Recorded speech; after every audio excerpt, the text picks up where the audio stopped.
What's up, YouTube? We have 33rd team. They did an article. This is from Ari Mayrove. He did an article, one potential cap casualty for each team. Got some names I could somewhat expect on here. Seeing the picture of Zeke. We're gonna go ahead and see. I ain't gonna read too much, gonna run through it. Players likely to be cap casualties. He says for the AFC East, Buffalo Bills, and Naheem Hines. If y'all are fans of these teams, let me know y'all thoughts. It'd be interesting to see. I know Bills are heavily over cap. They say 4.8 mil by cutting him. I ain't gonna lie, I like Naheem Hines as a running back. I like him as a player overall, but it actually wouldn't be a bad investment. Say 4.8 mil. I don't know where else they are over the cap on the roster, but this actually wouldn't be bad because running back is an easily replaceable position in today's game, so wouldn't be bad. You could just draft a rookie, realistically. As long as he fits your system, as long as he, one of them. What's the phrase I'm looking for? Hard runners, I think he fits. Now Naheem brings him some flexibility because he can play running back, he can play a little bit of receiver, and he can line up a kick return. So you got a little bit of flexibility, but not to say they can replace him as an individual with his flexibility, but you can put other players there probably at a cheaper expense. I don't know, 4.8 not that big, but it's something for sure. So you probably can get a rookie there. Miami, Byron Jones, they say 13.6 mil. Dead money 4.7. So dead money, I'm assuming, is the cap casualty they received for cutting them. That's after June 1st. Byron Jones spent the entire 22 season on the physically unable to perform list due to ankle and Achilles issues. Last week he tweeted, "I can't run or jump because of my injury sustained playing this game." Wow. Jones was unhappy with the medical care he received from the team doctors during his career. It's an unfortunate turn to what was looking like an impressive career. So he's going to be done. That's that. I'm curious what's going to happen with that. But they said they'll save 13.6 mil. Moving on from him. Jalen Mills. They say 4.9, 1.25 dead money. Says Jalen played in 10 games last season, struggled when he was on the field. I remember that class that free agency class that he got picked up in. It was like 2-3 years ago when they signed a bunch of free agents. It was a bunch of nice names. They it was going to be really good. And the Patriots were solid, but they did not exceed the expectations that I feel like were expected. Were expected of them. They I don't think they came close to exceeding them. Corey Davis. Ooh, this is a tough one. Corey Davis had his moment, signing a 3-year, $37.5 million deal in 21. He's missed 12 games due to injury. The Jets are moving forward with the young receiving core by reigning offensive rookie of the year, Garrett Wilson. If they do this, I think they should draft another receiver. As much as I like Garrett Wilson, they don't have a consistent number 2 there. I like Corey Davis. I like Elijah Moore. I like what's his name? I can't think of his name. He's either white or Hispanic. It's not coming to mind right now. I can't think of his name. But they got another receiver. He's shifty. Braxton Berrios. Him. I like him too. I think they should add another receiver in there, especially if they do decide to cut Corey. Get you a young guy in there who could be like who could battle for one or be a good number 2, consistent number 2. AFC North, they got Chuck Clark, Baltimore Ravens. They'll save 3.6. That's not a lot. Is the dead money like the cap casualty? So it's like they save money, but they're not saving much. Like they're basically saving $1 million. Is there like a can't think of the term? Y'all let me know. But Chuck Clark is beloved in Baltimore, but the team has invested a ton into the position. Marcus Williams and Kyle Hamilton. They could trade Clark instead of outright cutting him, especially considering his age is 27. His past production and leadership will bring to a new team. There's some value there, definitely, him as a player. Ravens, they do good, like as far as DBs, like rotating DBs, like bringing good DBs in there. Like they've done pretty well with that in the past few seasons. Really just defensive players overall. Even when they're lacking something, they do a good job of replacing it. To an extent. Ravens can pick up Bobby McCain for cheaper to replace Chuck. I'm pretty sure they're gonna be all in on Marcus and Kyle probably next year. We'll see how that plays out though. Joe Mixon. I don't see this happening, but if it did, that'd be wild. I wouldn't be totally against it, but I feel like that would be very wild, because I feel like this is a heavy pass offense, and to be paying, big money to a running back is, especially the fact, how well Samaj Perine played when Joe Mixon went down this year. It's like, we can. I feel like that probably showed them they can replace that production a little bit, but at the same time, Joe Mixon a nice running back. He's nice. He's a top 10 for sure running back. So that's tough. That'd be it's definitely happening because of what happened in Buffalo. Oh, you talking about some of that? Cleveland, John Johnson. They'll save $9.7 million.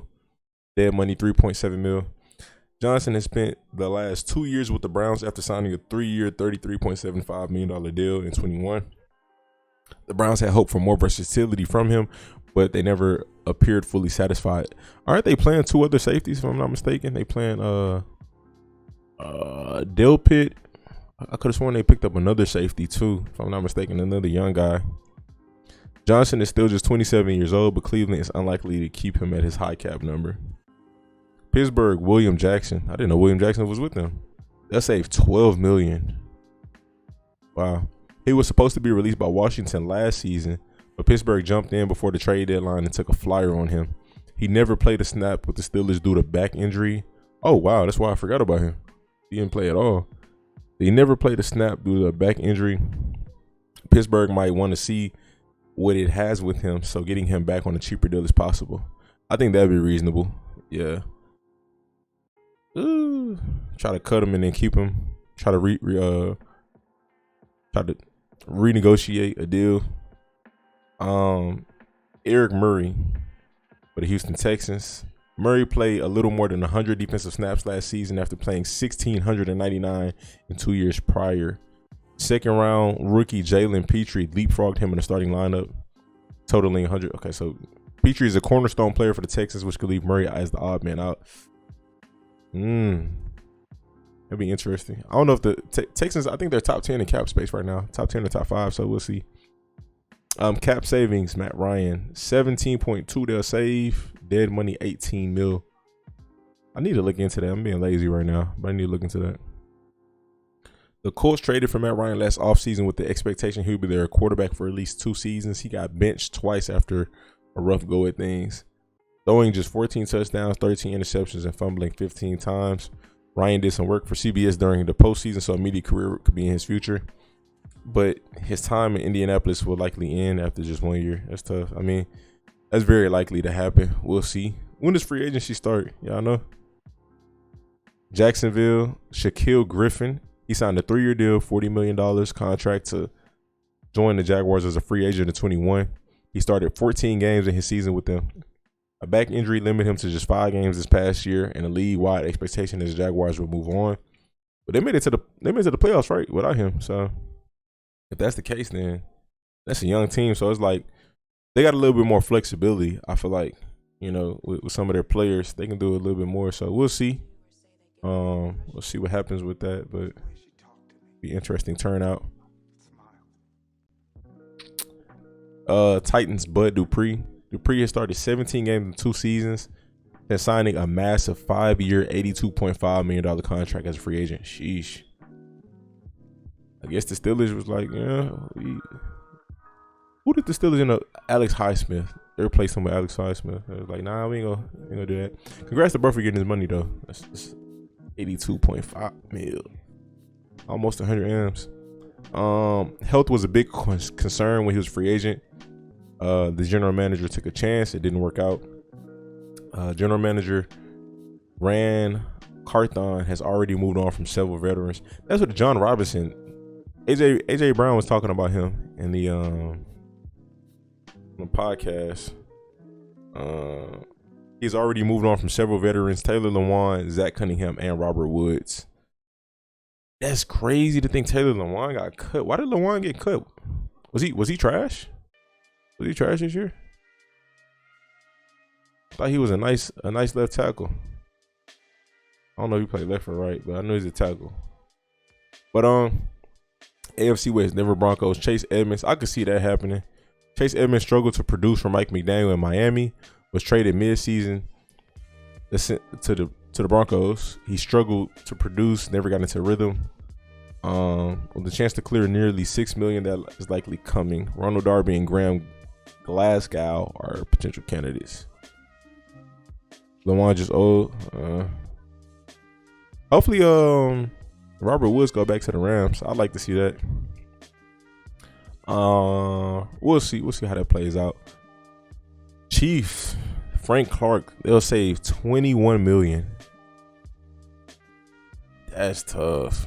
That'd be a tough cut. Y'all think so? Chiefs like Frank Clark as a player, especially in the postseason, and they love him in the locker room. But his $28.6 million cap hit is way too large to leave as is. General Manager Brett Veach said at the Combine they talked to his representative about trying to find a resolution. Clark agreed to take a pay cut last offseason, and he knows that discussion will happen again in the coming weeks, or Kansas City will move on. Yeah, bro, he might have to take that pay cut. Because if he gets cut right now, I don't think nobody's going to pay that much. Now, I can't say that because Vaughn got paid crazy. He's an older player, so maybe not. So, but it's tough. We'll see. Hopefully they talk about, hopefully they get that pay cut done. We'll see. And hopefully it ain't too bad on his end. Raiders, Andre James, $5 million they save. Andre James has been a solid player for the Raiders, but general manager Dave Ziegler, coach Josh McDaniels used a third-round pick on Dylan Parham last offseason, and he started all 17 games for them. He's likely their center of the future, possibly leading to James being an odd man out. I don't really know too much about Andre James. So, yeah. Chargers, Matt Fielder. He started all 33 games since signing a 3-year deal with Los Angeles, but coming off a down year. I like Chargers. That Chargers year overall was down. I feel like the expectations was high for them, even though they made the playoffs. Even and how they lost was down.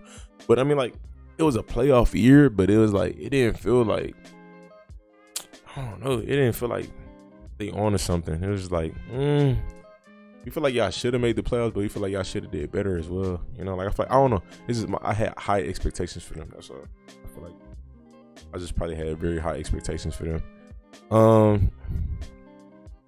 After an aggressive offseason last year, they'll have another big decision to make, getting under the salary cap. Khalil Mack, $27.4 million. Keenan Allen, $21.7 million. Ooh. Restructuring of the deals or potentially moving on via trade shouldn't be ruled out. That would be wild to see Khalil Mack traded again. I ain't gonna lie. NFC East, Ezekiel Elliott, cap savings $4.8 million. You said L Riders. Who your thoughts, Tsunami? Let's preface this by clarifying the Jones family are big fans of Ezekiel Elliott, despite not many people having the same vision regarding Elliott. Jerry Jones consistently come out after games and saying praises about Elliott's importance to the offense. Elliott carries a hefty $16.7 million cap hit next season, and Dallas would also like to keep Tony Pollard, who is an impending free agent and possible franchise tag candidate. I'm talking about who the as far as who the Raiders should make a move on, like should cut. Dallas and Elliott have to sit down and have an honest conversation about how to move forward. Cowboys faced a similar situation with Dez Bryant in 2018 because Jones didn't want to move on, but when approached about a pay cut, Bryant declined. So the Cowboys were forced to part ways. I never knew that was the issue. Packers running back Aaron Jones took a $5 million pay cut to stick around in Green Bay. Dallas will need Elliott to do something similar if he wants to be back for an 8th season. I think Zeke gonna do that. I think he will.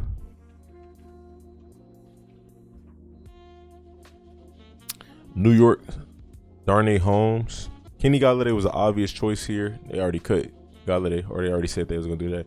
Darnay Holmes is an interesting option as he's entering the final year of his rookie contract.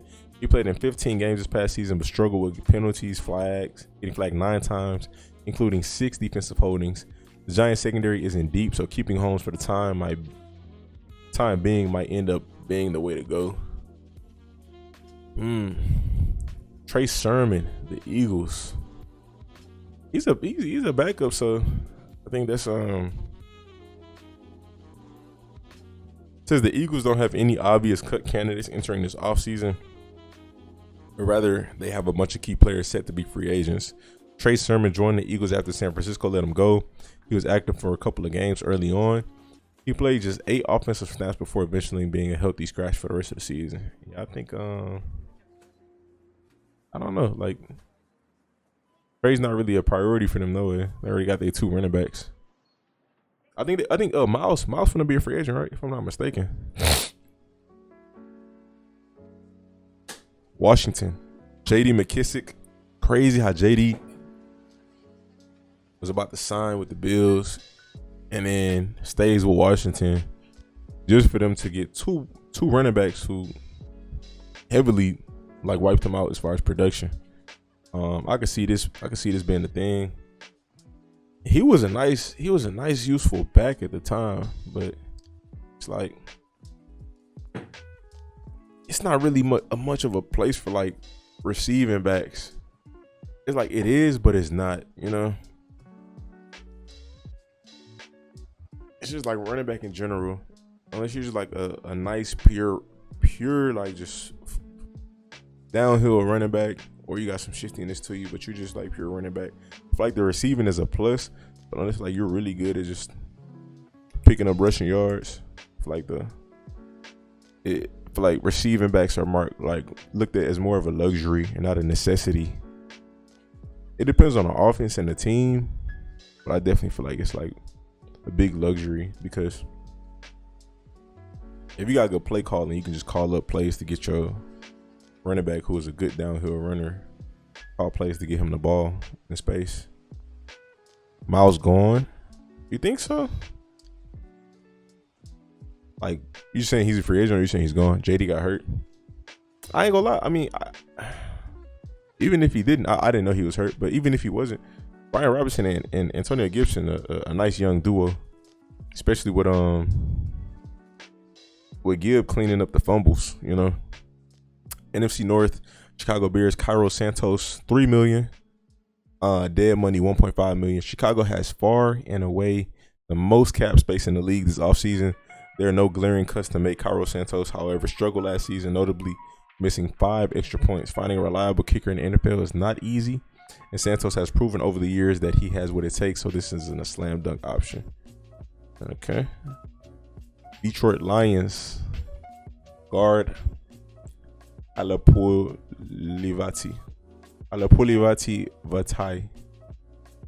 Injuries have been a concern for Vaitai since he joined Detroit. Under the previous regime, he missed the entire season this past year due to a back injury, and Detroit could look to find his replacement in free agency or in the draft. O-line, I feel like, was a strength for the Lions here and there throughout the season, so we'll see what they do there. Packers, Sean Ryan, guard. Minnesota Vikings, Zadarius Smith. That's an interesting one. The Vikings have a handful of options here, and general manager Kwesi Mensah could blow it up if he wants to. Eric Kendricks, Adam Thielen, Harrison Smith, Dalvin Cook, and Jordan Hicks are some of the guys, to name a few. Y'all think the Vikings blow it up?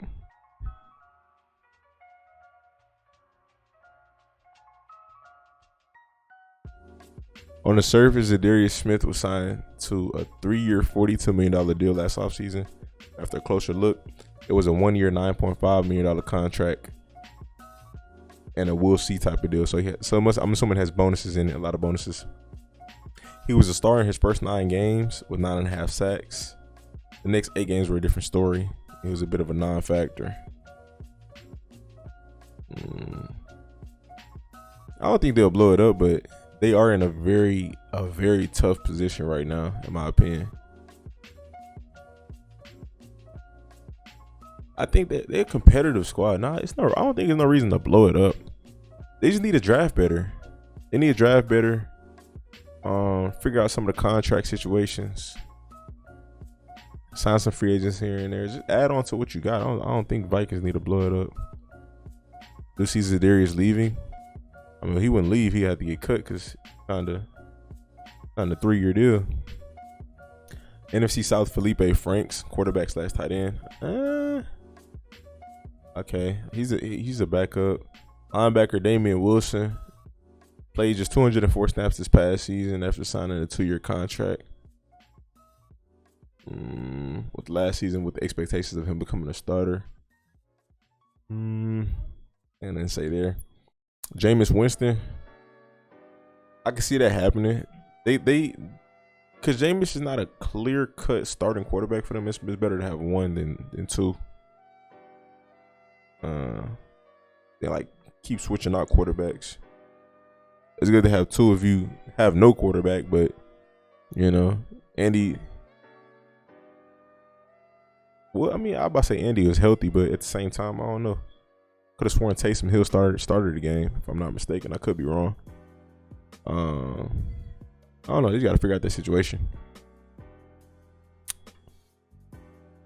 The meeting with Derek Carr, so that's gonna be interesting. Tampa Bay, Donovan Smith, he'll save $10 million. I don't know what Tampa Bay gonna do.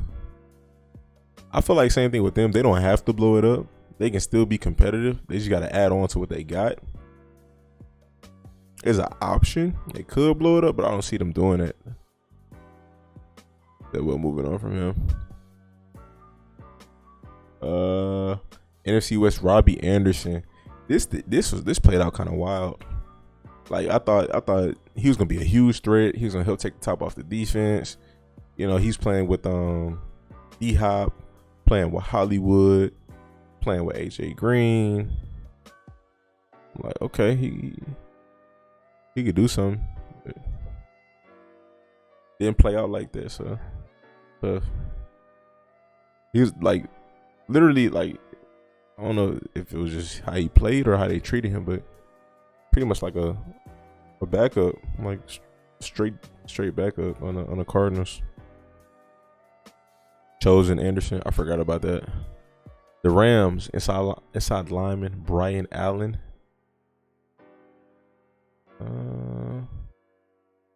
Rams got a lot to figure out. I ain't gonna lie. They're in an odd spot right now. Niners, Oren Burks. I'm not sure who he is. Cool. As a core special teamer, I don't got too much to say about Oren Burks.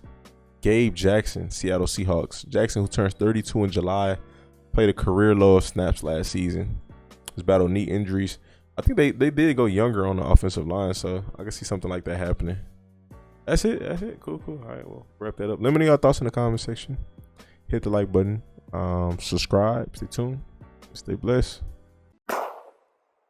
You done messed up, Aaron. Ain't no need to play games. I'm cool with zeros on the stat sheet. I don't care if you knew Patrick Mahomes. Them lies you telling won't get past me. If it's meant to be, I'm not gonna ask for a second chance. I'm only gonna ask you once after that, then it's out my hands. I'm not gonna question, just accept it, part of God's plan.